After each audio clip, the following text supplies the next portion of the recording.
Ibu yang dimuliakan Allah Subhanahu wa ta'ala, ala fil jasadi mudghah, ketahuilah di dalam jasadmu itu ada segumpal. Idza saluhat, kalau dia baik, saluhal jasadu kulluh, yang lain ikut menjadi baik. Wa idza fasadat, kalau dia rusak, fasadal jasadu kulluh, yang lain ikut menjadi rusak. Di mana dia? Ala wahyal qalb, dia adalah hati. Maka yang pertama kali menghitam itu apa kata Allah? Kalla balrana, ada satu titik hitam. Ala qulubihim, ada satu titik hitam di dalam hati mereka. Ketika satu titik dibiarkan berubah menjadi dua titik, dua titik dibiarkan berubah menjadi tiga titik, 5 titik, 10, 100, 1000, maka dia pun menjadi hitam semuanya.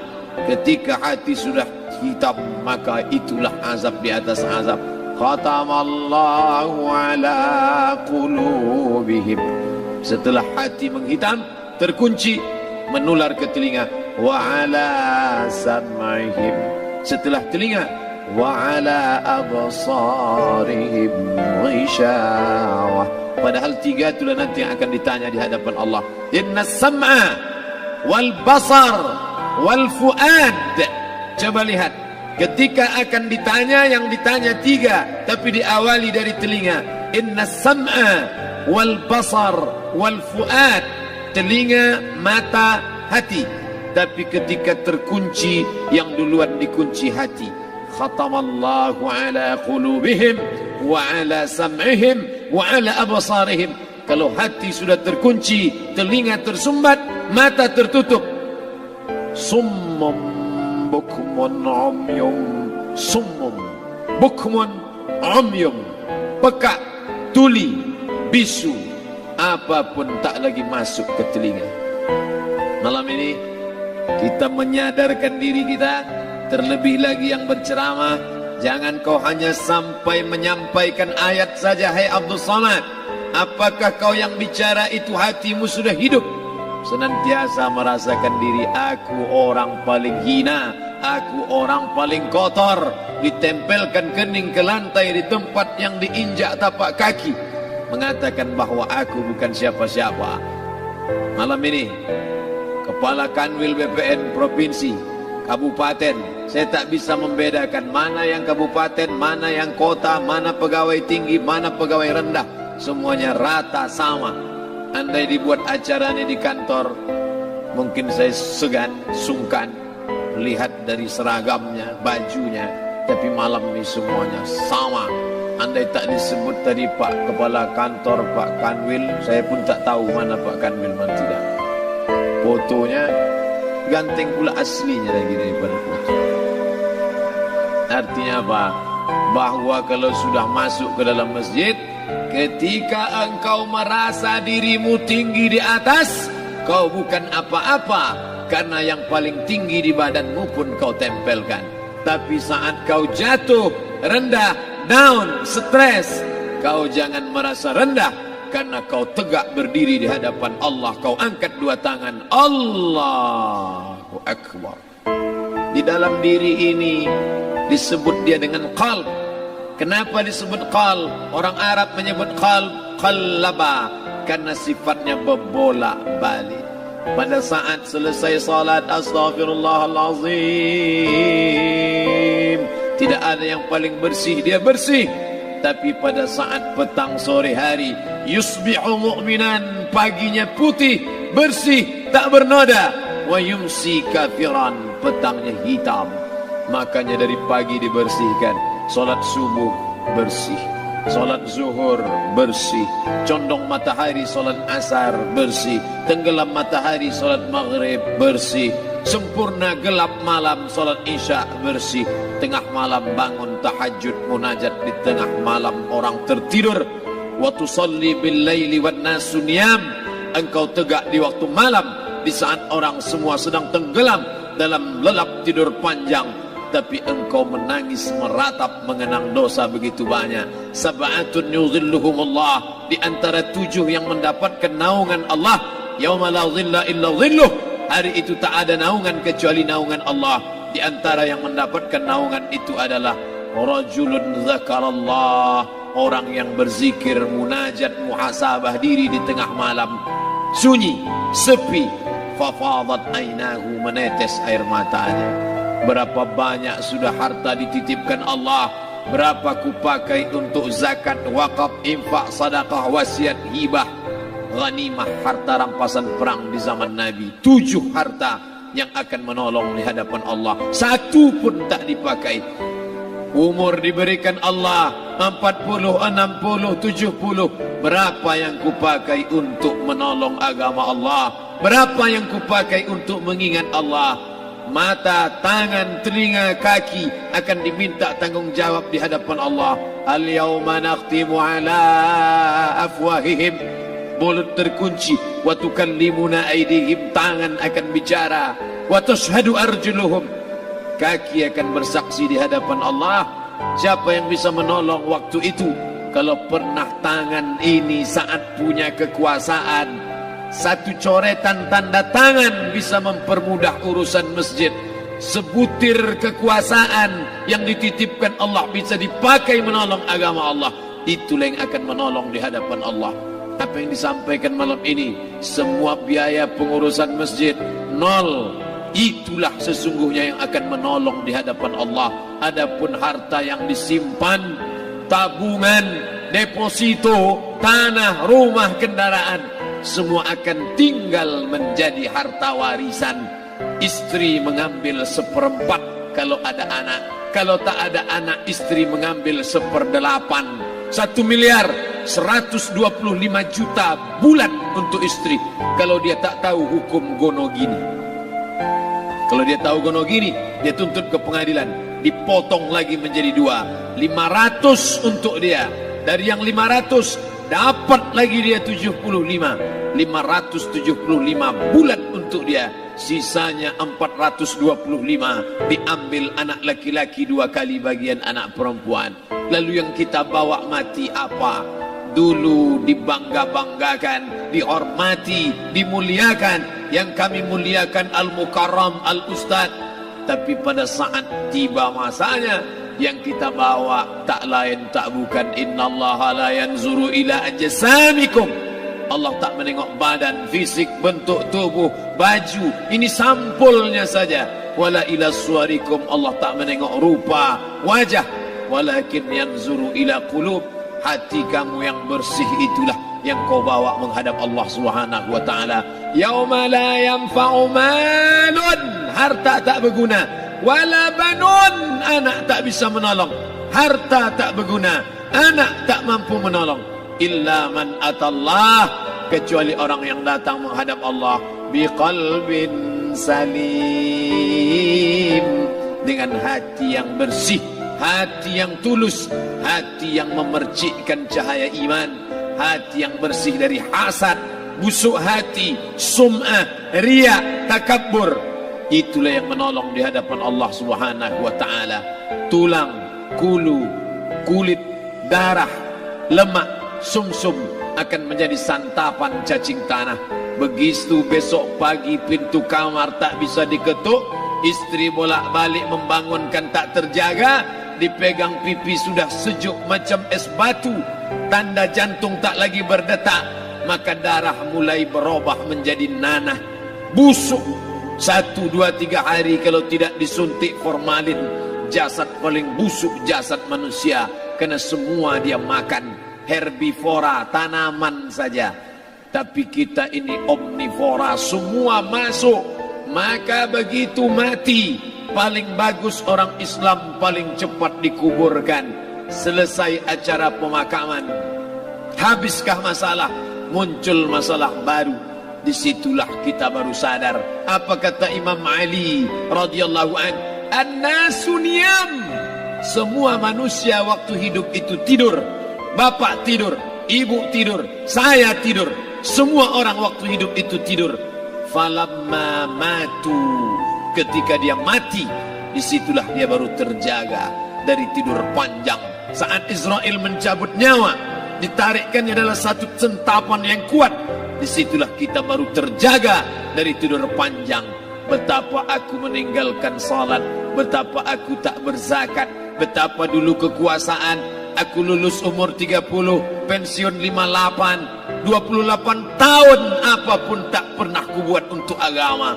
Sibuk membesarkan anak, sibuk mengurus warisan.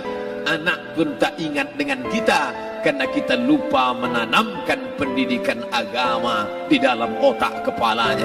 Andai dulu pernah dia dibawa ke masjid, andai dulu pernah dia dibawa umrah, andai dulu dia dimasukkan SD IT, SMP IT, SMA IT, Islamic Boarding School, dibawa ke masjid, takkan dia lupa mendoakan selesai salat, Rabbighfirli wali walidayya warhamhuma kama rabbayani saghira.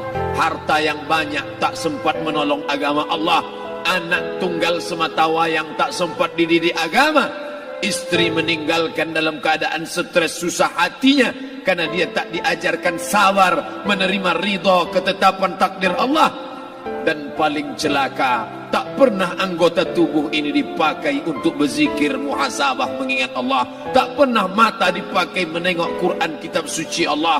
Tak pernah dipakai hati merenung sejenak apa yang akan kubawa mati menghadap Allah Subhanahu wa ta'ala. Malam ini saya tak minta diajak ceramah tentang hukum zakat, hukum puasa. Saya tidak diajak tanya jawab apa hukum unjuk rasa besok tanggal 4. Yang ditanya adalah bagaimana kita merenung sejenak. Abdul Somad, engkau berhadapan dengan para pegawai Badan Pertanahan Nasional Provinsi Riau, berkumpul 12 kabupaten kota. Ini orang-orang ngurus tanah, dari dalam tanah naik ke atas tanah, ngurus tanah, ngurus tanah, ngurus tanah, masuk ke dalam tanah. Abdul Somad dari dalam tanah naik ke atas tanah, ceramah, masuk balik ke dalam tanah. Yang kau bawa apa? Baju koko tinggal, peci tinggal, pakaian kehormatan tinggal. Yang tentara belum pernah saya diundang. Ustadz besok datang takziah, bapak tentara meninggal, tahu-tahu kain kafannya loreng. Tak ada. Yang kau bawa kain tidak berjahit, disobek, kerak. Itu yang akan menyampul kulitmu, yang selama ini kau dimandikan, dibersihkan oleh ibumu dulu 60 tahun yang lalu. Sampai masanya kau lupa kapan kau dimandikan dulu. Sekarang ruh melihat, disebut dia ruh karena dia roha ya ruhu ruh, seperti aroma semerbak yang datang pergi hinggap. Ruh sampai masanya dia datang masuk ke dalam jasad. Ruh sampai masanya dia pergi meninggalkan jasad. Malam ini dimuliakan Al-Mukarram Haji Abdul Somad LCMA. Kenapa Abdul Somad ini dimuliakan? Karena ruh hinggap sejenak sebentar, sampai masanya besok pagi dia ruh keluar dari dalam tubuh ini. Anak yang katanya ayahku sayang, istri katanya kaulah abang, sampai masanya mereka tak lagi mau mendekat. Rumah itu saya yang buat, saya yang mengukurnya. Tapi begitu ruh sudah keluar dari badan, tidak satu pun semeter, sesenti, sejengkal, seasta ada tempat di rumah itu untuk jenazah bernama jenazah Abdul Somad. Dulu orang bertanya, rumah Ustadz Somad di mana? Hari ini orang tidak lagi bertanya, tak lagi menyebut nama. Orang sudah mengatakan kuburnya mana. Dulu kalau dia masuk masjid, didatangi orang, disalami orang, mahasiswa, anak-anak, remaja mencium tangannya sebagai tanda hormat. Tapi begitu diletakkan keranda, kita akan sholat jenazah nanti selepas sholat zuhur. Apa kata orang? Letakkan di tepi sana, letakkan di tepi sana. Tak satu pun mau mendekat, letakkan dia di sana. Bahkan sebagian mengatakan dalam masjid, letakkan dia di luar. Dia tidak disebut engkau yang mulia, tidak digunakan kata ganti orang langsung. Letakkan dia di sana. Bahkan sebagian tak lagi, padahal tempat paling mulia sebelah kanan, orang tak lagi mau di kanan, mulai dia menjauh ke kiri. Kenapa kau ke sana? Takut aku mimpi hantu nanti malam. Mana kawan, sahabat andai tolan, anak menantu, teman sekantor, semuanya pergi meninggalkan. Yang tetap dibawa, kalau pernah kaki melangkah salat berjamaah di masjid, kalau pernah tangan mengusap kepala anak yatim, kalau pernah tangan mengucap subhanallah. Nanti di akhir tausiah kita akan berzikir, munajat, muhasabah diri, berdoa, mengenang apa yang akan kita bawa menghadap Allah Subhanahu wa taala. Datang malaikat membawa kain kafan dari cahaya, akan menyambut ruh yang mulia. Hadis riwayat Ahmad bin Ambal dalam kitab Al-Musnad, turun malaikat berlomba-lomba membawa kain putih dari cahaya, menunggu ruh akan keluar. Ruh menetes seperti embun di ujung daun. Daun tidak bergoyang, ranting tidak patah. Ruh menetes pelan turun ke dalam kain kafan, dibawa malaikat ke pintu langit. Tak sabar mereka menyambut. Inikah dia yang selama ini berjamaah? Inikah yang dulu ketika dititipkan kekuasaan menolong agama Allah? Kam min masyhurin fil ardi walam yakun ma'rufan fis sama. Berapa banyak yang masyhur terkenal di bumi, malaikat tak mengenal dia. Ini roh siapa? Tapi ini bukan LCMA, dia bukan ustaz, dia bukan ulama, tapi imannya dalam. Kekuasaan dipakai menolong agama Allah. Ruhnya keluar di bawah, semua malaikat mengucapkan salam. Inilah orang yang selama ini kami tunggu-tunggu. Catatannya sudah lama. Setiap pagi petang malaikat subuh membawa catatan namanya, malaikat malam membawa catatan namanya. Kami merindukannya. Begitu orang-orang yang masyhur di langit tapi tak dikenal makhluk bumi. Tapi ada sebaliknya, yang rohnya disentapkan, ditarik malaikat dengan begitu tarikan yang sangat kuat. Nabi bertanya saat Isra Mi'raj kepada mereka yang sudah mati ribuan tahun yang lalu, apa yang kalian rasakan? Yang satu mengatakan seperti tebasan pedang di tempat yang sama beratus kali. Yang satu mengatakan seperti kambing yang dikuliti hidup-hidup. Yang satu mengatakan seperti mata kail pancing ditarik dari kulit yang basah. Maka kita berdoa setiap selesai salat, Allahumma hawwin alaina, ringankan kami ya Allah, fi sakaratil maut, di saat sakaratul maut yang amat sangat menyakitkan itu. Dan mereka yang pergi tak pernah kembali, mereka yang mati tak pernah bercerita kecuali hanya kepada Sayyidina wa Maulana Muhammad sallallahu alaihi wasallam. Di saat malam pertama di tempat yang gelap, di tempat yang tak pernah diimpikan oleh orang, tapi kita tetap melewati dan merasakannya. Perlahan-lahan cacing tanah, ular-ulat kalajengking akan menggerogoti kulit yang selama ini dimandikan, selama ini dipakaikan sampo yang mahal, selama ini dioleskan pelembab yang lembut. Tapi ternyata sebelum roh keluar jasad, setelah keluar dia hanya akan menjadi santapan cacing tanah, hancur berkeping hari demi hari. Yang pertama kali membusuk adalah mata, karena dia berisi cairan. Cairan ini mengering, busuk dan berlubang. Lalu kemudian usus sebulan di dalam tanah, mulai dia menggelembung masuk angin dan dia meletus pecah. Cacing-cacing tanah mulai datang menggerogoti, memakan. Habis lemak, tulang, kulit, bulu, sumsum, darah, jantung, empedu, limpa, buah pinggang. Habis semuanya, tinggal tulang-tulang yang memutih, dimakan oleh tanah, ditelan oleh massa, sampai akhirnya Asi bin Wa'il membawa tulang yang kering itu kepada Nabi Muhammad, baginda Sayyidina wa Maulana Muhammad. Ya Muhammad, ayuhyi rabbuka hadzal izam, sanggupkah Tuhanmu menghidupkan tulang yang kering ini? Nabi diam tak menjawab, sampai akhirnya datang Jibril alaihi salam membawakan wahyu. Qul, katakan kepada dia. Ayat ini dibaca malam Jumat. Bapak Ibu semua hafal, kita baca. Qul yuhyiha alladhi ansha'aha awwala marrah wa huwa bikulli khalqin alim. Jangan lupa subscribe, like, and share.